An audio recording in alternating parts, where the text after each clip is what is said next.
Thanks for joining me today. I want to share a design I saw in a hotel. It was absolutely magnificent. It was probably 8 feet long and it moved. Now I can't do the electrical to make my arrangement move, so I picked up a simple Lazy Susan from a big box store, and this is the one that actually stays here on the desk. But what I did to my Lazy Susan is I used my drill press and I drilled very precise holes into the Lazy Susan, and I measured my wire that I knew I was going to be inserting into the Lazy Susan to my drill bit to make sure that everything worked together. So after I did that, I added birch branches, and they have been glued in with a little bit of Elmer's glue because it dries clear. And then I wrapped my water tubes in the brown bind wire so it would match my match my birch branches, and inserted them on a wire into the design. So now I can take it and spin it around. This is just purely for fun because I saw this and just loved this arrangement so much that I wanted to take it and figure out how to create something smaller that I could use on my kitchen counter or wherever I wanted to put it. The trick to the water tubes, putting water in them, if you take your water bottle and just poke a hole into the top of it, then you can squeeze the water and it just goes right into the water tube. Really easy. And some of the flowers that we're going to use today, I really love these alstroemerias. They are the single bloom. They're the really large, kind of like we had the rose lilies. Now we have the alstroemeria. That's a single bloom, and it is absolutely fabulous. Really pretty color. When my local wholesaler called me and said, "Hey, I have these. Do you want some?" I said, "Absolutely." And I just really fell in love with them. And the thing about a design like this, it doesn't take too many flowers, and you'll notice that I really don't have a lot of expensive flowers up here on the table. The Crispidia and the alum are probably my most expensive flowers here on the table, but they last and last and last, and I can enjoy them for a long time. So I'm just simply trimming away some of the stem. I want these at various heights all throughout the arrangement. Not only do I want the color to be balanced, but I want them to be at staggering heights. I'm even going to take in some carnations that are a similar color and add in.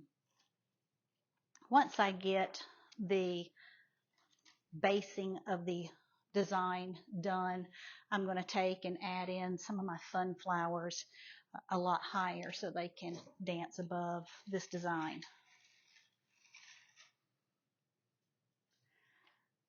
I had some tulips in the cooler, but I'm not going to use the tulips. I got them out and I was thinking about it, but I really want this to last a lot longer.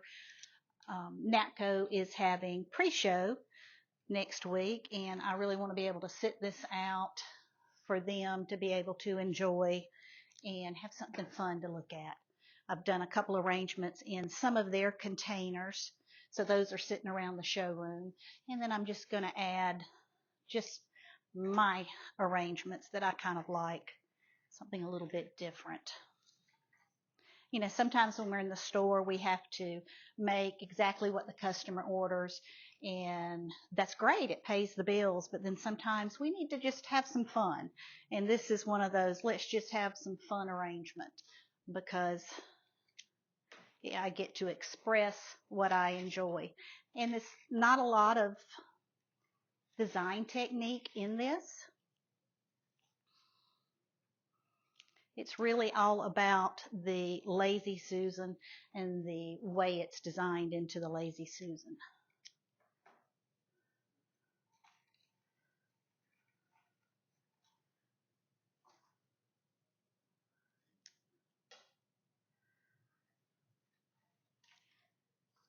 And you can see it doesn't take a whole lot of product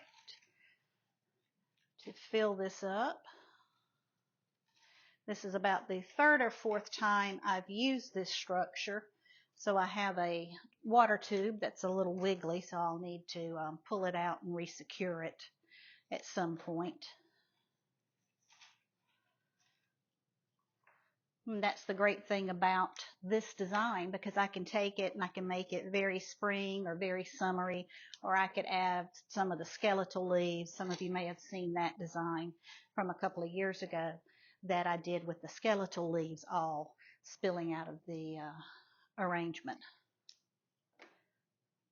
So it definitely has multi-uses. And then I have some lily grass because I want to add a little more whimsy into it.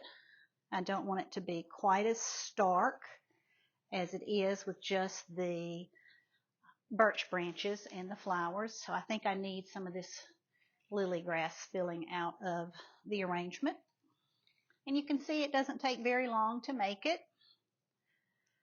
But what an impact this has.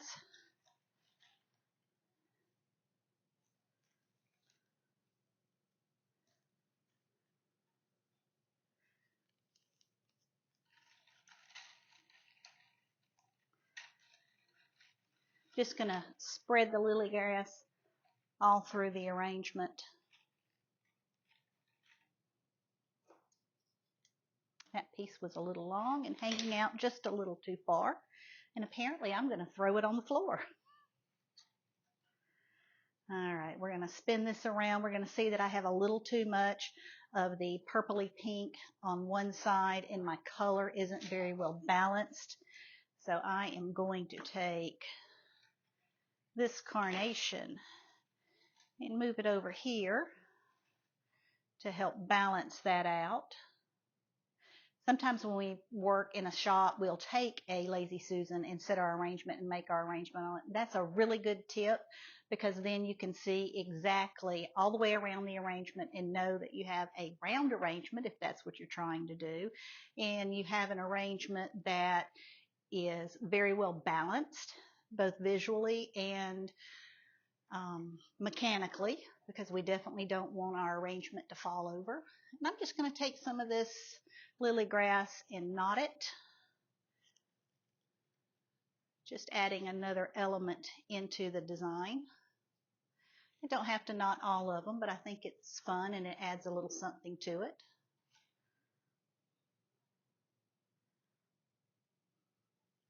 And we're going to see that, keep spinning it, and notice that I don't have any yellow on this side of the arrangement. So we're going to bring in another piece of Cresspedia and add this in. There we go.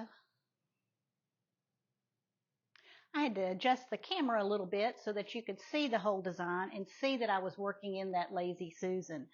So if the video's not quite as cohesive as it normally is, that's why, because I wanted to give you the full effect of seeing the Lazy Susan with the water tubes and all of the birch branches coming out. It's a really great look, and I hope you enjoyed this.